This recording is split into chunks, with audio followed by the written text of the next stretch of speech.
Hello दोस्तों, तो start करते हैं वेक्टर की थर्ड वीडियो।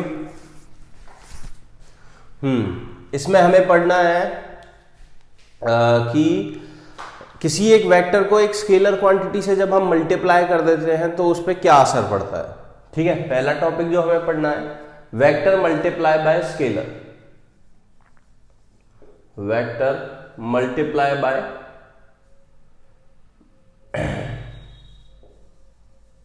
Scalar quantity. इसका मतलब क्या है, देखो जैसे कि कोई एक वेक्टर है, कोई भी एक वेक्टर है, ठीक है, वो इतना दिया हुआ है, ये उसका मैग्नीट्यूड है, मतलब यहां से यहां तक की जो लेंथ होती है वही उसका मैग्नीट्यूड होता है।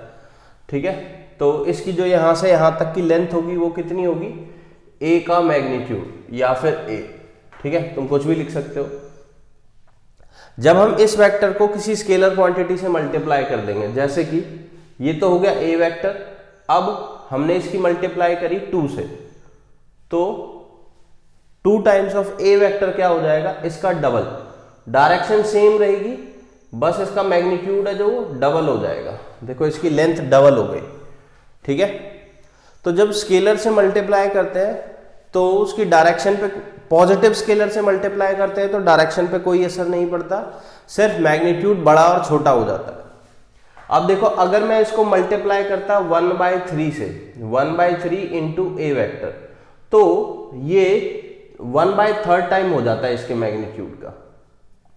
ठीक है, तो ये 1/3 टाइम हो गया इसके मैग्नीट्यूड का। अगर हम इसके 3 पार्ट करें ऐसे 1 2 3, तो 1/3 टाइम हो गया। अच्छा, अगर मैं इसको किसी नेगेटिव से मल्टीप्लाई करता, -2 टाइम्स ऑफ ए, इससे मल्टीप्लाई करता, तो ये क्या हो जाता, देखो 2a तो ये रहा इसका नेगेटिव, तो ये अपोजिट साइड में हो जाता और लेंथ इसकी डबल हो जाती। ठीक है, डायरेक्शन चेंज हो जाएगी अगर तुम रिवर्स हो जाएगी अगर तुम माइनस से मल्टीप्लाई कर देते हो तो बस, और वो रिवर्स मतलब दूसरी डायरेक्शन में होगी। जो पहले इसके डायरेक्शन कोसाइन होंगे अब उसके डायरेक्शन कोसाइन नेगेटिव में आ जाएंगे। जैसे कि पहले अगर direction cosine L M N थे इसके, तो इसके जो डायरेक्शन कोसाइन होंगे वो -L -M -N हो जाएंगे। ठीक है, मैग्नीट्यूड से डायरेक्शन कोसाइन पे कोई असर नहीं पड़ेगा। ठीक है, ओके, तो यहां से हमें पता चला कि किसी स्केलर क्वांटिटी की मल्टीप्लाई करने से क्या होता है, किसी वेक्टर में उसका मैग्नीट्यूड चेंज होता है, और अगर वो क्वांटिटी नेगेटिव हुई तो उसकी डायरेक्शन को अपोजिट कर देगा। ठीक है, नेगेटिव वेक्टर बना देगा उसको, और एक नेगेटिव वेक्टर की डायरेक्शन अपोजिट होती है, ये हमने पढ़ लिया था। ठीक है, तो दोस्तों अब इसमें एक और चीज आती है इसी एप्लीकेशन पे, इसकी एप्लीकेशन पे, वो है कि कैसे कोई अगर हमें एक वेक्टर दे रखा है तो उसी डायरेक्शन में यूनिट वेक्टर कैसे निकालें। तो ध्यान से देखते हैं, मान के चलो हमें ए वेक्टर दे रखा है इस डायरेक्शन में, इसी डायरेक्शन में हमें यूनिट वेक्टर निकालना है। ठीक है, इसी डायरेक्शन में हमें यूनिट वेक्टर निकालना है। मान के चलो अभी जो इसकी जो लेंथ है वो 5 यूनिट्स है, मतलब कि ए का जो मैग्नीट्यूड है वो 5 यूनिट्स है, तो हमें यूनिट वेक्टर निकालना है इसी डायरेक्शन में। मतलब कि हमें एक ऐसा वेक्टर निकालना है जो कि इसी डायरेक्शन में हो और जिसकी लेंथ कितनी हो, 1 यूनिट। ठीक है, तो जिसकी लेंथ कितनी हो, 1 यूनिट, तो इसी डायरेक्शन में निकालना है, तो डायरेक्शन कोसाइन तो इसके यूज कर सकते हैं हम। ठीक है, तो हम क्या करेंगे, इस वेक्टर को किसी ऐसी क्वांटिटी से मल्टीप्लाई करेंगे जिससे कि इसका मैग्नीट्यूड 1 हो जाएगा। तो देखो ये जो वेक्टर है यूनिट वेक्टर है, इसलिए इसको ए कैप लिख देंगे, और जो ए कैप होगा वो कैसे आएगा, ए के मैग्नीट्यूड को डिवाइड कर देंगे हम लोग किससे, सॉरी ए वेक्टर को डिवाइड कर देंगे ए के मैग्नीट्यूड से। ठीक है, या फिर तुम ऐसे सोच सकते हो कि ए वेक्टर को मल्टीप्लाई कर दिया, ए कैप निकालने के लिए ए वेक्टर को मल्टीप्लाई कर दिया 1/a का जो भी मैग्नीट्यूड था, यानी कि इस केस में 5 से डिवाइड कर दिया, 1/5 हो गया, तो उसका जो मैग्नीट्यूड है 5 टाइम्स छोटा हो जाएगा। पहले 5 था, 5 टाइम्स छोटा हो जाएगा तो बन जाएगा 1। ठीक है, तो तुम्हें कुछ नहीं करना, जब भी यूनिट वेक्टर निकालना है तो उस वेक्टर को उसके मैग्नीट्यूड से डिवाइड कर देना है। बस इतना समझो कि जब भी कोई किसी डायरेक्शन में यूनिट वेक्टर निकालने के लिए बोले तो उस डायरेक्शन के वेक्टर को डिवाइड कर दो उसके मैग्नीट्यूड से। एक तो तरीका ये है। दूसरा तरीका, अगर हमें इस वेक्टर के डायरेक्शन कोसाइन पता है एल एम एन, ठीक है, तो हम डायरेक्ट निकाल सकते हैं। जो ए कैप होगा वो डायरेक्ट हम कह सकते हैं होगा l i plus m j plus n k. ये होगा हमारा क्या, यूनिट वेक्टर, ठीक है। अगर तुम्हें प्रूफ करना है तो तुम इसको अलग अलग ले जाके सबके नीचे ले जाके चेक कर लो। पहला वाला जो एक्स आई का कोफिशिएंट आएगा वो एल आएगा, जो जे का आएगा वो एम और के का आएगा वो एम।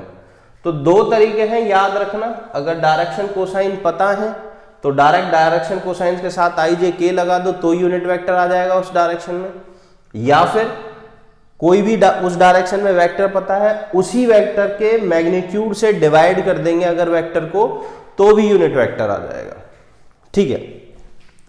जैसे कि कोई वेक्टर दे रखा है हमें 3i माइनस 2j प्लस के, इसका मैग्नीट्यूड क्या होगा। सबसे पहले क्वेश्चन ये है कि इस डायरेक्शन में एक यूनिट वेक्टर निकालना है जिस डायरेक्शन में ये वेक्टर होगा। तो सबसे पहले क्या करेंगे, इसका मैग्नीट्यूड निकालेंगे। इसका मैग्नीट्यूड होगा अंडर रूट 3 का स्क्वायर प्लस माइनस 2 का स्क्वायर 4 हो जाएगा, 1 का स्क्वायर 1 होगा, तो ये हो जाएगा रूट 14। अब क्या करेंगे, ए कैप निकालने के लिए फॉर्मूला लगाएंगे, ए वेक्टर को डिवाइड कर दो भाई उसके मैग्नीट्यूड से, ठीक है। मैग्नीट्यूड है रूट 14, तो इसको डिवाइड कर दो रूट 14 से। 3i माइनस 2j प्लस के डिवाइडेड बाय रूट 14। तुम चाहो तो रूट 14 को सबके नीचे अलग अलग ले जाओ, तो क्या बनेगा 3 by root 14 i minus 2 by root 14 j plus 1 by root 14 k, ठीक है। अब जो मैंने तुम्हें एक तरीका बताया था कि कोई भी अगर वेक्टर दे रखा हो तो उसके डायरेक्शन कोसाइन कैसे निकालने हैं, तो याद करो इसका जो डायरेक्शन कोसाइन एल एम और एन निकलेगा, एल एम और एन निकलेगा, वो कैसे निकलेगा 3 डिवाइडेड बाय उसका मैग्नीट्यूड माइनस 2 डिवाइडेड बाय इसका मैग्नीट्यूड 1 डिवाइडेड बाय इसका मैग्नीट्यूड।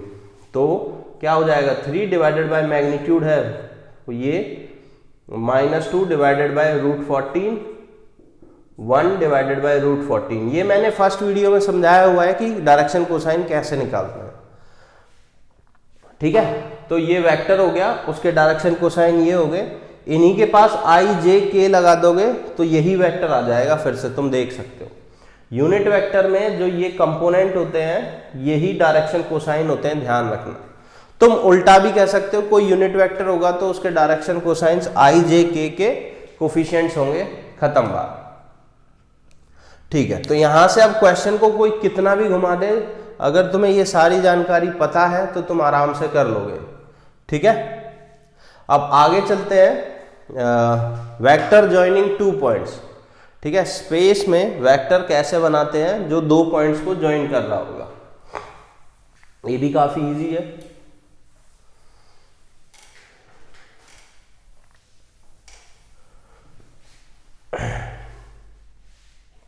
तो देखो ये हमारी y एक्सेस हो गई, ये हमारी x एक्सेस हो गई, ये हमारी z एक्सेस हो गई जो बाहर की तरफ आ रही है। यहाँ एक पॉइंट है A जिसके कोऑर्डिनेट है x1 y1 z1, ठीक है। यहाँ एक पॉइंट है B जिसके कोऑर्डिनेट है x2 y2 z2, ठीक। हमें एक वेक्टर निकालना है जो A से स्टार्ट हो रहा हो और B पे जाके खत्म हो रहा हो, मतलब A से B पे हो, ठीक है। ये चीज मैटर करती है कहाँ से स्टार्ट हो रहा है और कहाँ पे एंड हो रहा है, ठीक है। तो हमें वेक्टर निकालना है ए बी। ए बी का मतलब है ए से स्टार्ट हो रहा है, बी पे खत्म हो रहा है, बी पे उसका हेड है, ए पे उसकी टेल है। ये चीज मैटर करेगी, ध्यान रखना बच्चों। तो हम कैसे निकालेंगे वो वेक्टर? वो वेक्टर निकालना बड़ा सिंपल है। बी के कोऑर्डिनेट्स में से ए के कोऑर्डिनेट माइनस करते चले जाना और आई जे के लगाते चले जाना।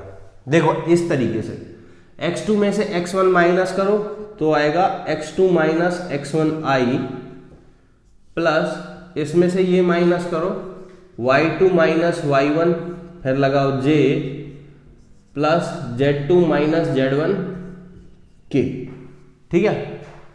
तो ये हो गया ए बी वेक्टर। अब अगर तुम्हें वो बोले बी ए वेक्टर निकालो जो बी से स्टार्ट हो रहा हो, ए पे खत्म हो रहा हो, तो ए के कोऑर्डिनेट्स में से बी के कोऑर्डिनेट्स माइनस कर देना, x2 माइनस x1 की जगह x1 माइनस x2 कर देना, y1 minus y2, z1 minus z2, बस इतना करना है और बड़े आराम से ये हो जाएगा। ठीक है, 1 मिनट देना बच्चों।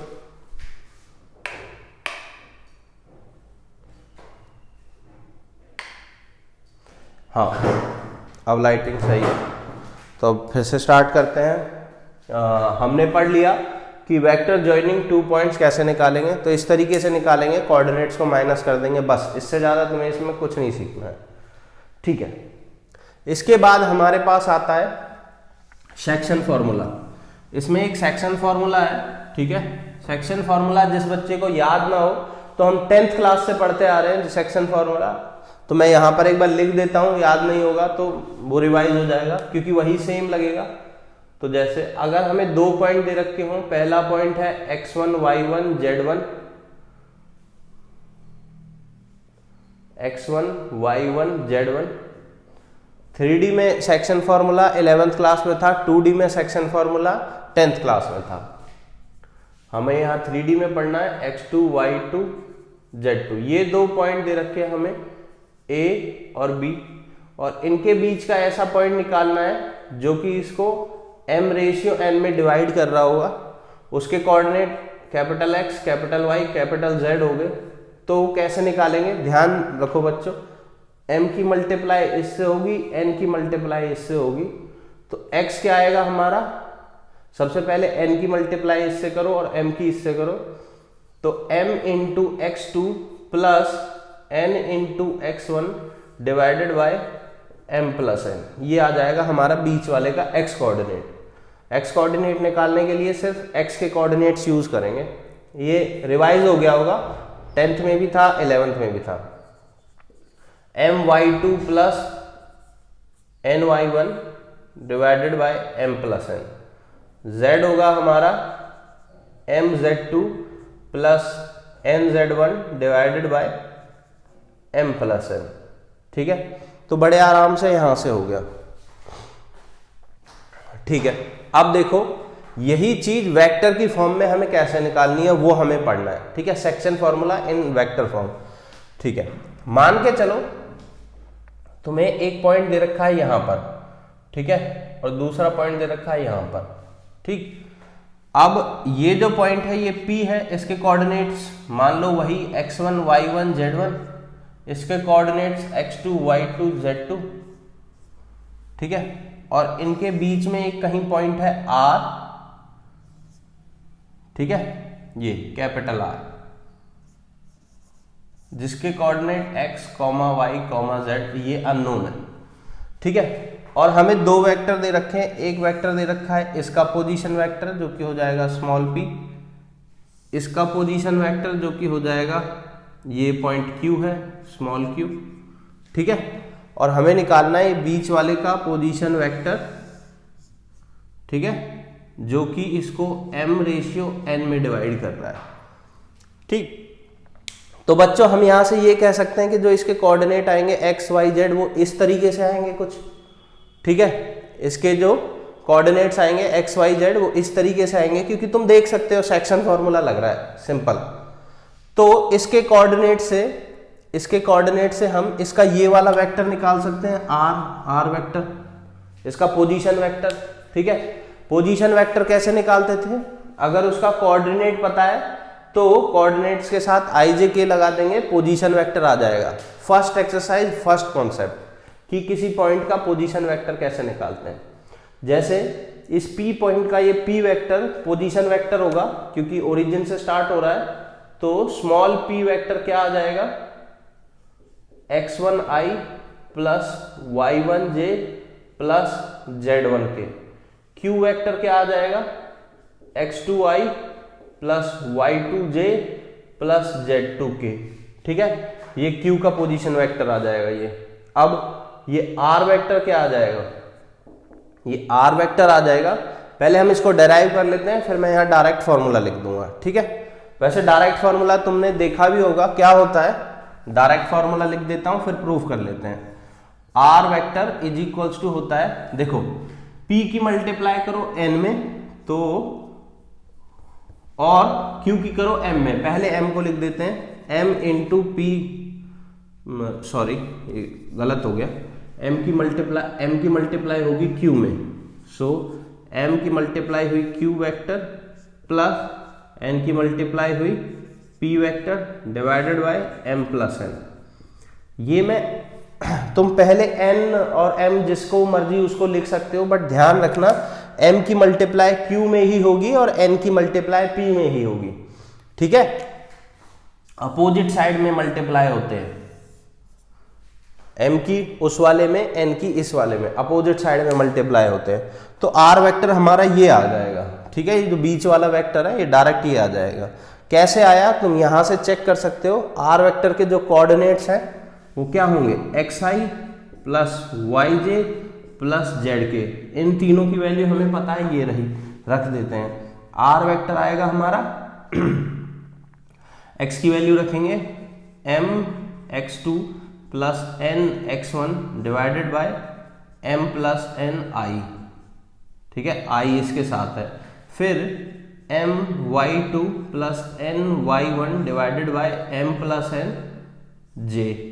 अब k के लिए हम क्या करेंगे, यही हो जाएगा हमारा k, इसके साथ k लिख देते हैं, ठीक है। यही हमारा z हो गया ना, ठीक है, स्पेस भी बच गया, आराम से हो भी गया, ठीक है। अब तुम देखोगे सबके नीचे क्या है, m प्लस n कॉमन है, तो वो कॉमन लिख देते हैं। r vector is equal to सबके नीचे m प्लस n कॉमन है। अब देखो ये हमें m अलग करना है, n अलग करना है, तो m वाले कॉमन ले लेते हैं। ये i जो है दोनों से मल्टीप्लाई है, इससे भी, तो इसमें से और इसमें से m को कॉमन ले लेते हैं। m को कॉमन लेंगे, अंदर बचेगा x2i, यहां बचेगा y2j प्लस का y2j, यहां बचेगा z2k प्लस का z2k। तुम्हें दिख गया होगा x2i y2j z2k इसके कोऑर्डिनेट्स हैं और वो क्या है, q वेक्टर बनाएगा। ये लिखा हुआ q का पोजीशन वेक्टर, यही हमने वही लिखा है m इंटू क्यू वेक्टर, ठीक है। तो हाफ प्रूफ हो गया। अब इसमें से और इसमें से n को कॉमन ले लेंगे, प्लस आएगा क्योंकि सब कुछ एडिशन में है। n को जैसे ही तुम कॉमन लोगे, अंदर बचेगा x1i, यहां पर बचेगा y1j प्लस का y1j प्लस का z1k, यहां बचेगा z1k। तो तुम देख सकते हो ये हो गया तुम्हारा q वेक्टर और ये हो गया तुम्हारा p वेक्टर, ये रहा। तो इस तरीके से ये प्रूफ हो गया कि जो बीच का वेक्टर निकालना हो तुम्हें, जो m रेशियो n में डिवाइड कर रहा होगा, तो वो क्या हो जाएगा, m इंटू क्यू। ध्यान रखना मैं बार बार बोल रहा हूं, m की मल्टीप्लाई अपोजिट वाले से होगी, ये बच्चे कर देते हैं, उसकी वजह से रॉन्ग हो जाता है, बाकी सब चीज सही करके आते हैं। n की मल्टीप्लाई p वाले में, अपोजिट वाले में मल्टीप्लाई करो, बीच का वेक्टर निकालो, खत्म हो गई बात। अब क्योंकि ये r वेक्टर जो है p और q के बीच में लाई कर रहा है, तो इसको कहते हैं इंटरनल डिवीजन, ठीक है, इंटरनल डिवीजन बीच में आ रहा है, ठीक है, इंटरनल डिवीजन। अगर एक्सटर्नल डिवीजन होगा तो ये वाला पॉइंट बाहर लाई करेगा और m रेशियो n में डिवाइड करेगा, वो देख लेते हैं। तो फॉर्मूला थोड़ा डिफरेंट होगा, यहाँ माइनस और माइनस आ जाएगा, बस वो भी देख लेते हैं कि कैसे लगाना है, क्योंकि उसमें भी काफी कंफ्यूजन होती है बच्चों को।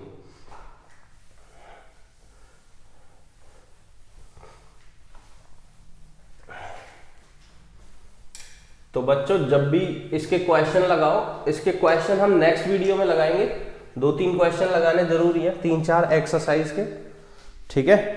बट अभी थ्योरी इस वीडियो में कंप्लीट करते हैं। जैसे कि मान के चलो एक पॉइंट p वेक्टर ये है, q वेक्टर ये है, q पॉइंट ये है हमारा, सेम वही रखते हैं हम x1 y1 z1 x2 y2 z2, ठीक है। और इन दोनों लाइन को ज्वाइन करने पे r वेक्टर इनके बीच में नहीं आता, बाहर आता है, ठीक है, r वेक्टर, r पॉइंट, वो है बाहर आता है, उसके कोऑर्डिनेट x, y और z होंगे। ठीक है, अब यहां से ये ओरिजिन मान लेते हैं हम, ये होगा p वेक्टर हमारा, ये होगा q वेक्टर हमारा, ये होगा हमारा r वेक्टर। ठीक है, और ये इसको देखो जो रेशियो बताएंगे हम, जो रेशियो बताएंगे वो r तक का रेशियो बताएंगे। हम ये बताएंगे कि जो PR है डिवाइडेड बाय जो QR है, क्योंकि R इन दोनों को डिवाइड कर रहा है। R किसको डिवाइड कर रहा है? PQ को। तो PR और QR का रेशियो m/n है। ठीक है, ये हमें गिवन होगा। तो PR की लेंथ को m मान लेंगे, P से R तक का ये हो गया m और Q से R तक हो गया हमारा n। ठीक है, अब जब तुम फॉर्मूला लगाओगे तो ध्यान रखना, ठीक है, इसके कोऑर्डिनेट्स कैसे आएंगे? x का कोऑर्डिनेट कैसे आएगा? x का कोऑर्डिनेट आएगा देखो इस तरीके से कि n की मल्टीप्लाई किस में करनी है? n जो है q को टच हो रहा है, तो n q से मल्टीप्लाई नहीं होगा, p से होगा। ठीक है, और जो m है वो p और r को टच हो रहा है, q को टच नहीं हो रहा, तो m की मल्टीप्लाई q के कोऑर्डिनेट्स में होगी। तो ये गया इधर अपोजिट, ये गया इधर अपोजिट, बस इतना ध्यान रखना। ठीक है, जो जिसमें टच हो रहा है उससे मल्टीप्लाई नहीं करना, अलग वाले में करना है, यानी कि जो जिससे टच नहीं हो रहा, क्योंकि टच तो ये दो चीजों से हो रहा होगा, ये q और r से टच हो रहा है तो इनमें मल्टीप्लाई नहीं करनी, जिससे टच नहीं हो रहा उससे करनी है। ठीक है, तो हम क्या करेंगे, तुम कुछ भी कर सकते हो, पहले n की मल्टीप्लाई p से या m की मल्टीप्लाई q से। ठीक है, तो यहां कर लेते हैं, पहले m की कर लेते हैं q से, तो mx2 बीच में आएगा minus nx1 divided by m minus n। अब ध्यान रखना यहां पहले m लिया है तो यहां पर भी पहले m में से ही माइनस करना है। ठीक है, अगर यहां पहले n लिया होता तो n में से माइनस कर देते, वरना इसी को तुम माइनस कॉमन लेके ये भी बना सकते हो, nx1 minus mx2 divided by n minus m। दोनों ही सेम चीज है, माइनस कॉमन लेके मल्टीप्लाई करोगे ऊपर नीचे तो वही चीज आ जाएगी। बट मैं बोलूंगा कि ये वाला याद मत रखो, कंफ्यूजन क्रिएट होगी, ये वाला याद रखो, खत्म बात, बेसिक। ऐसे ही y क्या आ जाएगा, अब सेम मेथड लगेगा, my2 minus ny1 divided by m minus n। z same method लगेगा, mz2 minus nz1 divided by m minus n। तो ये हो गया सेक्शन फॉर्मूला किसका? जब एक्सटर्नल डिवीजन हो रहा होगा। कौन सा डिवीजन है ये? एक्सटर्नल। ठीक है, एक्सटर्नल डिवीजन। अच्छा, अब इसका जो डायरेक्ट फॉर्मूला होगा आर वेक्टर निकालने का, वो तुम खुद से गैस कर सकते हो, सेम ही होगा। ठीक है, ये सब लिख के आने की जरूरत नहीं है, ये बस मैं समझाने के लिए बता रहा हूं। ठीक है, तुम्हें पता होना चाहिए कोऑर्डिनेट कैसे निकालते हैं, बेसिक जानकारी है 11th क्लास की, तुम्हें ये पता होना चाहिए। डायरेक्ट m कैसे निकालेंगे? n की मल्टीप्लाई p वेक्टर से। ठीक है, पहले m को ही लिख लेते हैं, m की मल्टीप्लाई q वेक्टर से, m की q वेक्टर से माइनस n की p वेक्टर से divided by m minus n। बस ऐसे करके तुम्हारा r वेक्टर निकल जाएगा। ठीक, ये एक्सटर्नल डिवीजन में ऐसे निकलेगा, इंटरनल डिवीजन में वैसे निकलेगा। ठीक है, ध्यान रखना कि इसमें जो बेसिक चीज ध्यान रखनी है वो n और m किससे मल्टीप्लाई हो रहे हैं, क्योंकि ये थोड़े डिफरेंट अलग तरीके से दिख रहे हैं, तो किस तरीके से मल्टीप्लाई करने हैं ध्यान रखना। r अगर q से टच हो रहा है तो n p से मल्टीप्लाई होगा। ठीक है, अपोजिट वाले से मल्टीप्लाई होता है। ठीक है, माइनस किसी में से भी किसी को कर सकते हो, बट ध्यान रहे पहले m है तो पहले m, पहले n आएगा तो यहां पर भी पहले n आएगा। ठीक है, ठीक है, तो बच्चों यहां पर तुम्हारी सेकंड एक्सरसाइज की थ्योरी कंप्लीट होती है। अब इसके कुछ क्वेश्चन करेंगे हम नेक्स्ट वीडियो में, क्वेश्चंस पे ध्यान दो, वरना तुम अभी सेकंड एक्सरसाइज पूरी खुद से भी लगा के देख सकते हो। सॉल्व्ड एग्जांपल्स पहले करना, उसके बाद एक्सरसाइज पे जाना। तो बाय बाय बच्चों, नेक्स्ट वीडियो में मिलते हैं क्वेश्चंस के साथ।